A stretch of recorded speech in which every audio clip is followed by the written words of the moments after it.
네, 8월 21일 멤버십 라이브 파트 1 시작하도록 하겠습니다. 사실 이번 주에 가장 핫한 지금 캘린더 이벤트는 단연 잭슨홀 미팅입니다. 이건 뭐 다른 거 꼽을 것도 없어요. 그냥 파월 의장이 어떤 멘트를 어느 정도의 수위를 가지고 얼마나 구체적으로 언급을 해주느냐, 뭐 그거 하나가 지금 이번 주에 최대 관심사이고, 그 방향성에 따라서, 그 멘트의 방향성에 따라서 시장의 방향성이 결정이 될 거라서 이건 뭐 다른 거 없습니다. 그냥 이번 주는 파월 의장 입만 바라보고 있으면 되는 상황이고, 그렇기 때문에 그 전까지는 시장이 약간 관망세를 볼 가능성도 있어요. 그래서 이번 주 초반에는 조금 어리버리한 흐름이 나올 수가 있고, 그건 아마 비트코인도 마찬가지일 겁니다. 그런 흐름이 있다가 잭슨홀 미팅에서 이른바 잭슨홀 쇼크, 작년 잭슨홀 미팅 때 우리가 잭슨홀 쇼크를 받았었죠. 예, 그때 시장이 부담스러워할 정도로 고강도 금리 긴축을 이어갈 것이다, 이런 식의 멘트를 좀 해주면서, 그때 이제 서머랠리가 작년 이맘때 한창 진행 중이었는데 그때 시장이 꼬라박았습니다. 그때 저도 엄청 짜증나면서 막 그 영상 만들었던 기억이 나는데, 그런 잭슨홀 쇼크가 반복될 것이냐, 아니면 정말 의외로 잭슨홀 서프라이즈가 나오게 될 것이냐, 뭐 그런 생각을 갖게 만들고 있습니다. 잭슨홀 미팅이 이제 24일 현지 시간으로 24일부터 이틀 동안 진행이 되고, 25일 오전 10시 5분에 제롬 파월 의장의 스피치가 지금 예정되어 있습니다. 현지 시간이고요. 그래서 고강도 금리가 장기화될 것인지에 대한 부분에 초점을 맞출 것인지, 추가 금리 인상과 관련해서는 어떤 멘트를 날려줄 것인지, 금리 종료를 기대하고 있는 시장의 반응에 대해서는 또 어떤 멘트를 날려주게 될 것인지, 사실 아주 뭐 세부적으로 우리가 바라는 것들을 다 확인할 수는 없겠지만, 아마 시장이 지금 9월 FOMC를 통해서 금리 인상 종결 선언이 나올 거를 기대하고 있는 이런 시장의 반응에 대해서는 아마도 어느 정도는 갈래타기를 해줄 겁니다. 제롬 파월 의장이 다른 거에 대해서 뭐 예를 들어 가지고 뭐 금리 고금리 상황이 장기화될 것이다 이렇게 뭐 멘트를 때리진 않을 거고, 또 금리 인하 시점이 언제쯤 될 것이다 이런 멘트 당연히 안 날 겁니다. 당연히 나오기가 어렵죠. 지금 상황에서 멘트를 하기가 어렵고 부담스러운 부분이기 때문에 지금 현재 시장이 기대하는 부분에 있어서 데이터적인 거를 나름 근거로 삼아서 어느 정도의 맥락적인 부분은 충분히 기대해 볼 수 있지 않을까, 개인적으로는 그 정도 관점으로 좀 바라보고 있어요. 그래서 시장에서는 물론 이 반응이라는 게 좀 엇갈리고 있죠. 작년 수준의 쇼크 상황까지는 나오지는 않을 거야. 이미 시장에서 기준금리 인상이 이번 사이클에서 종료될 거라는 기대감이 많이 깔려있기 때문에 그렇게 쇼크 상황 안 나올 것 같은데, 이런 전망이 있는 반면에, 야 아니야, 7월 FOMC 회의록만 봐봐, 이게 상대적으로 꽤 매파적이었기 때문에 이번 스피치를 통해서 이 추가 긴축에 대해서 그 필요성에 방점을 찍을 수도 있어, 그럴 가능성 충분히 있어, 이렇게 좀 엇갈리고 있어요. 엇갈리고 있기 때문에 한 가지를 딱 상황을 예단을 하고 베팅을 하기에는 제가 보기에는 조금 위험할 수 있을 것 같아요. 그러니까 이제 보통 선물 거래 하시는 분들이 이런 상황적인 변수에 대해서 베팅을 하고 이제 포지션을 잡거나 포지션을 늘리는 경우가 많은데, 저 사실 조금 모르겠어요. 저 개인적으로는 지금 워낙 이렇게 시장 환경이 지금 뭐 미국뿐만 아니고 중국에서도 저 난리를 피고 있으니까 뭔가 예측하기가 굉장히 어렵고, 여기에서 또 하나의 어떤 변수, 그러니까 제로금리 시대는 다시 오지 않을 것이다, 이런 내용이 지금 하루 이틀 사이에 여러 미디어들을 통해서 반복 재생산되고 있습니다. 특히 이제 월스트리트 저널 그리고 블룸버그에서 막 뿜어대니까 지금 다른 데서 막 받아쓰고 있거든요. 그래서 제로금리 시대가 오지 않을 가능성은 지금 객관적으로 벌어지고 있는 상황만 놓고 봐도 충분히 가능성이 있어 보여요. 그러니까 다시 그 시대를 기대를 하면서 시장에 엄청난 유동성이 막 들어올 거야. 그래서 막 부동산 가격 엄청 오르고 코인 가격 엄청 오르고 주식 가격 엄청 오를 거야, 팬데믹 2021년에 그랬던 것처럼, 이런 걸 기대하기는 간단치 않을 거라는 거죠. 꽤 어려울 거다라는 거죠. 그걸 이제 월스트리트 저널이나 블룸버그 같은 그래도 나름 유력지라고 평가되고 있는 레거시 미디어, 올드 미디어에서 꽤 힘줘서 지금 얘기를 하고 있는 건데, 월스트리트 저널은 아예 대놓고 얘기합니다. 인플레이션 타겟인 2%에 근접해서 도달을 해도 2020년 이전 수준으로는 돌아갈지는 의문이다. 딱 제목이 그러죠. 아니, 역사적으로 낮았던 금리 시대가 끝났을 가능성이 있는 이유. 제목부터가 이렇잖아요. 그래서 여기서 이제 우리가 조금 이해를 해야 되는 게 이 중립금리거든요. 지금 중립금리를 검색해 보시면 아시겠지만 여기저기서 많이 지금 기사화가 되고 있어요. 그만큼 중립금리 이슈가 앞으로의 어떤 고금리 장기화, 우리가 지금 걱정하고 있는 것 중에 하나가 연준이 금리를 추가로 인상할지 여부, 이것과 더불어서 또 한 가지는 지금의 어떤 고금리 상황이 40년 최대치를 찍은 고금리 상황이 장기화될 가능성, 그 우려가 또 하나 문제인 건데, 지금 중립금리 상황을 보면 장기화될 가능성이 꽤 높다. 그러니까 고금리 상황 내지는 그것보단 조금 낮더라도 중립금리 수준, 예전 같은 제로금리 1, 2% 수준 없다라는 거죠. 가능성이 낮다라는 겁니다. 그래서 중립금리라는 게 경제적으로 이상적이고 안정적인 상태의 금리, 다시 말해서 시장에서 수요와 공급에 따라서 자연스럽게 형성되는 금리를 의미합니다. 그러니까 인위적으로 정책이나 어떤 시장의 개입이 정부의 개입이 아니라 자연스럽게 수요 공급에 따른 이상적인 상태, 안정적인 상태의 금리를 말합니다. 지금 연준의 인플레이션 목표가 타겟 레이트가 2%잖아요. 그런데 올해 1분기에 리치먼드 연은이 추정한 실질 중립금리가 2%라는 거예요. 그러니까 여기에 인플레이션을 더하면 4% 금리가 나와주게 되는 거죠. 그러니까 최소한 지금 상황이 어떤 기본적인 가이드라인이 된다라면 중립금리를 통해서 바라봤을 때 제로금리 시대는 오기가 어려워. 이미 중립금리가 오르고 있거든. 이게 지금 근거가 되고 있습니다. 그래서 지금 연준이 6월 중간값으로 0.5%를 산출했는데 이게 의미 있는 게 뭐냐면은 FOMC 위원 17명 가운데 7명이 0.5%보다 상회하는 더 높은 수치를 제시를 했다라는 겁니다. 그러니까 시간이 가면 갈수록 중립금리가 더 올라갈 가능성이 높다라고 바라보고 있는 거예요. 그래서 중립금리는 일단 팬데믹 이후부터 계속해서 상승을 하고 있고, 그렇다 보니까 다시는 제로금리 시대는 오지 않을 것이다. 이런 나름의 전망과 분석이 지금 나와주고 있는 겁니다.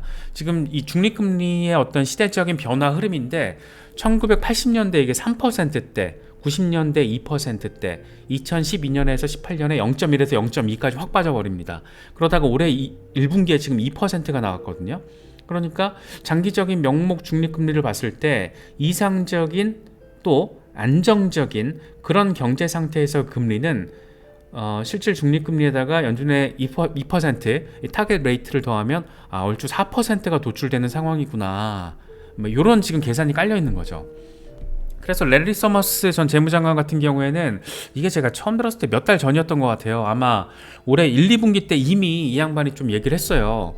2020년대, 그러니까 지금 우리가 살아가는 이 시대의 중립금리는 연 1.5에서 2%로 오를 거야. 그래서 연준의 목표치 2%를 더하면 실질금리 4%대, 이게 계속 이어질 가능성이 있어. 그러니까 연준이 인플레이션을 때려잡아도 타겟 레이트인 2%까지 근접하게끔 금리 엄청 때려박아서 올리더라도 타겟 레이트에 도달했을 때, 그래서 금리 인상을 하지 않더라도 중립금리가 이미 상승세를 탔기 때문에 실질금리 4%대는 계속해서 이어질 가능성이 있어. 그러니까 지금 5%대 금리가 장기화되는 것도 우려지만 빠져도 최소 4%대 이상의 금리가 이제 우리가 일반적으로 접하는, 은행 가서 접하게 되는 그런 금리, 물론 이제 4%보다 플러스 알파가 되겠죠. 그런 상황이 일상적으로 될 수 있다는 거예요. 다시 말해서 제로금리 시대 내지는 2% 아래쪽에 있는 금리 시대는 이제 오지 않을 거라는 거예요.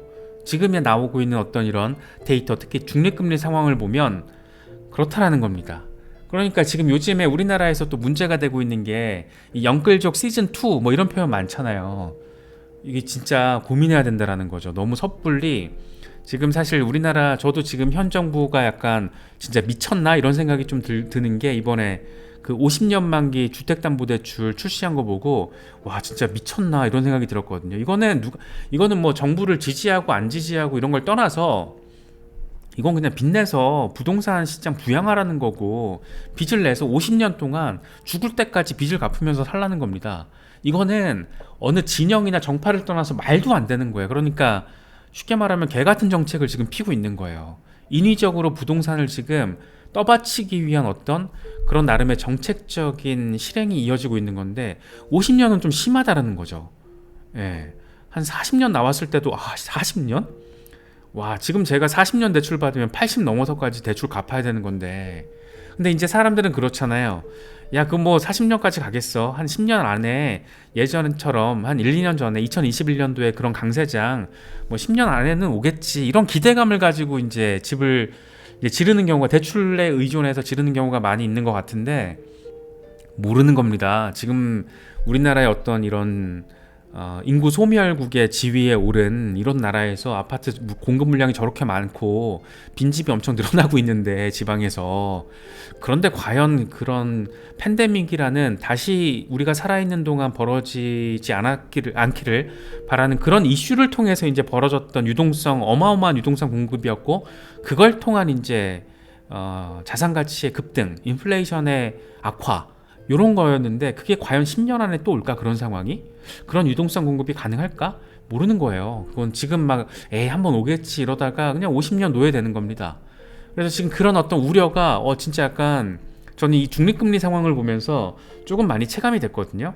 그래서 너무 간단하게 지금 상황을 바라보면 안 되고 뭐 영끌을 해서 뭔가 그러니까 이제 영끌의 기준이라는 게 좀 뭐 차이가 있는 것 같은데 제가 보기에는 매달 나가는 대출금, 원금 포함 이자까지 했을 때 내 소득의 월 소득의 30%가 넘어가면 그 영끌이 아닌가 싶어요. 제가 개인적으로는 그냥 느끼기에는. 예, 그러니까 막 뭐 월급 500인데 매달 막 300, 400씩 그 대출금리 갚으면서 어떻게 살아요? 사람이 살 수가 없지. 그렇게 되면 그게 경기 침체로 이어지는 겁니다. 사람들이 소비를 안 하고 대출 은행에 빚 갚는 데라 돈을 다 쓰니까 당연히 삶의 질은 떨어질 수밖에 없고 이 소비가 위축이 되니까 경기는 당연히 침체로 가는 거고 거기다가 우리나라 같은 경우에 출산율이 지금 어마어마하잖아요. OECD 1등. 출산율 감소, 고령화가 문제가 아니고 인구 소멸국. 이런 상황에서 너무 막연하게 지금 접근하기에는 그건 부동산뿐만 아니고 코인 시장도 똑같습니다. 지금 막 너무 무리해서 대출 받아가지고 투자하기에는 어렵다라는 거죠. 코인 투자는 여유 자금으로 하는 게 맞는 것 같아요. 주식도 마찬가지고 나 사는데 어떤 악재가 오더라도 지장이 없는 그 수준이 맞는 것 같아요.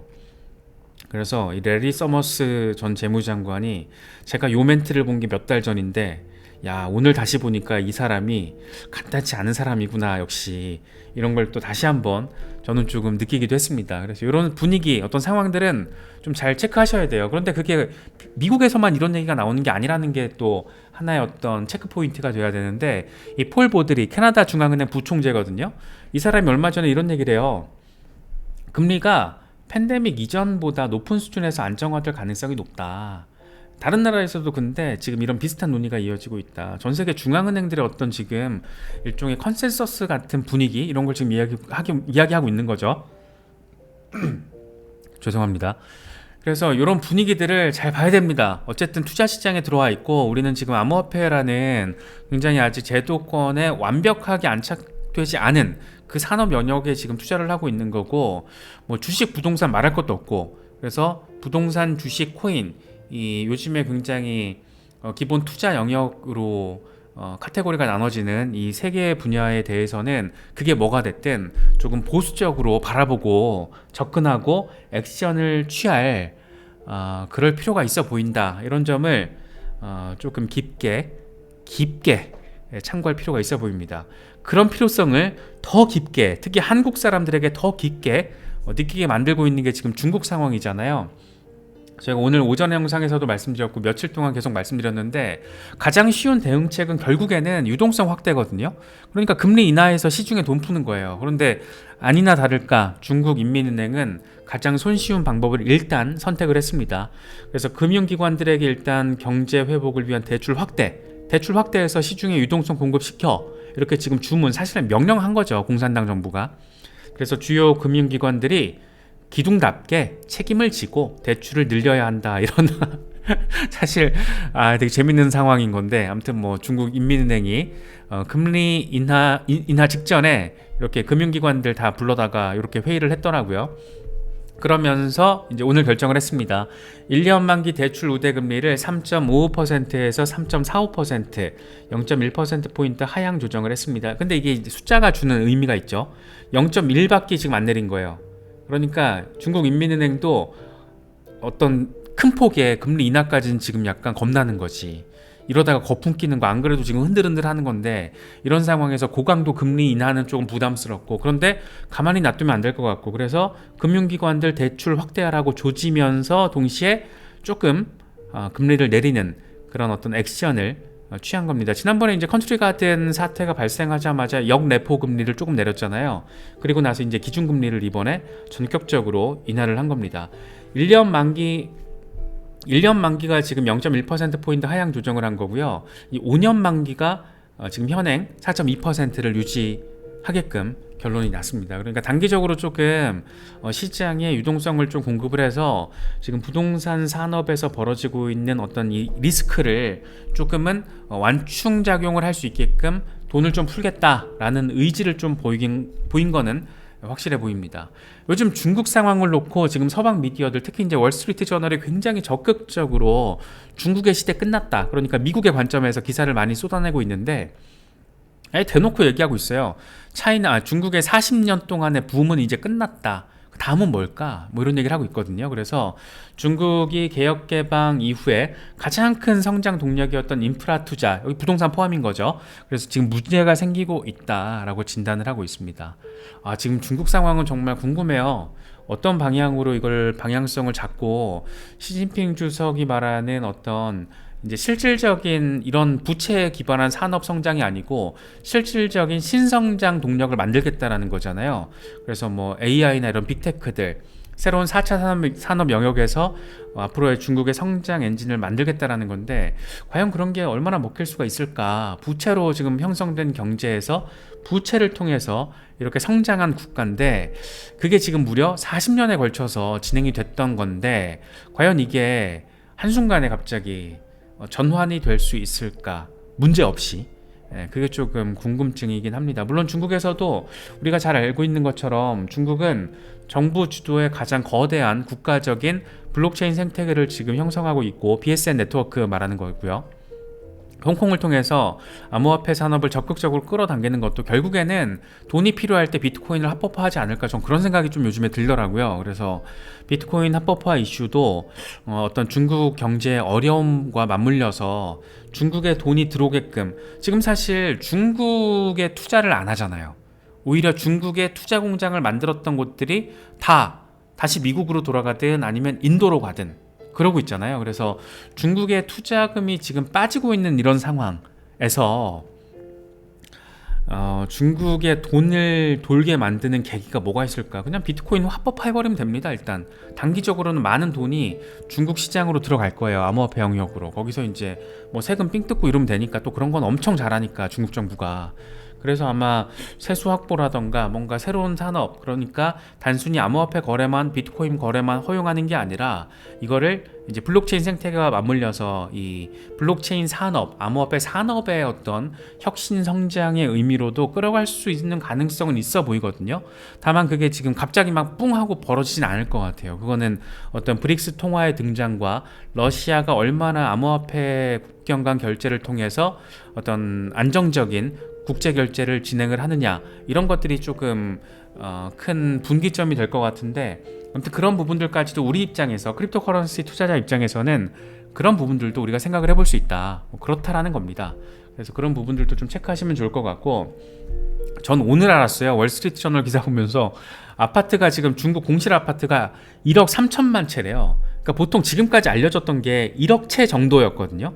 1억 채 정도가 공실로 알려져 있다였어요. 그러니까 정확한 통계도 없다. 뭐 이런 얘기였는데 이게 서남대학교 자료를 중국 서남대학교 자료를 근거로 했을 때 1억 3천만 채가 공실이라고 합니다. 이 대출에 의존한 난개발. 와, 진짜 어마어마해요. 근데 중국이란 나라가 재밌는 게 그거잖아요. 지금도 지방도시 가면 여의도만한 땅에 아파트들을 다 지어놨는데 거기가 공실이야.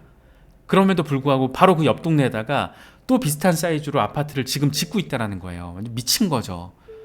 근데 지금 헝다에서 시작해서 컨트리 가든까지 그리고 이제 그게 중추그룹까지 막 싹 다 지금 연계가 되니까 아주 골 때리는 상황이 사실 지금 중국에서 벌어지고 있는 겁니다.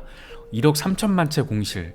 와, 어마어마합니다. 그래서 헝다는 파산보호 신청을 미국 법원에다 냈고 컨트리 가든은 디폴트 위기에 빠졌고 이미 금융기관 전이가 시작이 됐고 그래서 이런 역사학자의 얘기인 건데 이런 말이 나옵니다. 지금 경제 역사상 가장 극적이었던 중국 경제 전환을 목격하고 있다. 그러니까 우리가 지금 되게 재밌는 시대를 지금 살아가고 있다라는 게 이런 걸 보면 좀 느껴지거든요, 저는.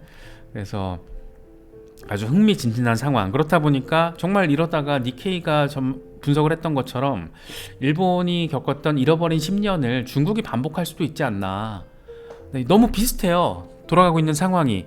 부동산 버블 붕괴, 결혼 기피 현상, 출산율 저하, 고령화 강화, 그러니까 노동력 감소, 여기에다가 청년 실업률까지 급증. 근데 문제는 이거죠. 지금 우리나라도 매우 비슷하다. 지금 중국이 이런 상황과 별도로 우리나라가 지금 일본의 전철을 밟을 가능성이 높다, 이런 거는 진작부터 나왔던 얘기인 거잖아요. 근데 중국이 지금 먼저 터진 거야. 부동산 버블은 이미 터졌고. 근데 우리나라 같은 경우에도 지금 50년 만기 대출이 거의 아마 마지막 수단이 되지 않을까 싶은데, 이게 사실 내년 총선 때문에 이래요. 총선 전에 집값이 너무 빠지거나 이 부동산 붕괴라는 어떤 키워드가 헤드라인에 등장을 하게 되는 걸 막기 위해서 지금 여당의 어떤 표심 차원에서 50년 대출, 와 진짜 어마어마한 아이디어죠. 미친 겁니다. 그래서 50년 그 연령 제한 지금 막 검토하고 있고, 오늘 보니까 농협은행에서는 50년 나이 제한 하겠다라는 거. 50년을 안 한다고 그랬나, 나이 제한을 두겠다고 그랬나. 그러니까 제가 뭘 잠깐 봤는데 그게 맞습니다. 사실 50년 대출이라는 게, 와, 지금 60대가 50년 대출이 가능하다라는 거잖아요. 그러면 110살까지 빚을 갚아야 돼요. 살아있으면. 예, 물론 살아있을 가능성이 그렇게 높진 않죠. 그러면 그건 이제 말 그대로 담보대출이니까 은행 입장에서 손해볼 게 없는데, 그렇게 대출을 받으면 중간에 갑자기 어마어마한 강세장이 오지 않는 이상 그 사람은 계속해서 빚만 갚다가 생을 마감할 수 있다는 거죠. 이게 지금 너무 우악스러운 정책이 등장하다 보니까 약간 어질어질해요. 저도 바라보고 있으면 이게 뭐가 맞는 거지 약간 혼돈스럽기도 하고, 지금 영끌해서 대출 이자 감당하면서 어렵게 버티는 분들 제 주변에도 있거든요. 진짜 힘들어합니다. 이게 너무 시장 상황이 갑자기 급변을 해버리는 바람에 특히 이제 상투 잡은 사람들 머리 아픈 거죠. 그래서 지금 굉장히 어려운 상황이 우리나라에서도 벌어지고 있고, 뭐 하나 터지면 특히 이제 내년 총선 지나 하반기 이제 3분기에서 4분기 넘어갈 때 이제 신호가 올 거거든요. 우리나라도 안 올 수가 없어요. 지금 미국, 중국에서 돌아가고 있는 상황이 우리나라가 어느 정도는 영향을, 그 악재를 소화하지 않을 수가 없습니다.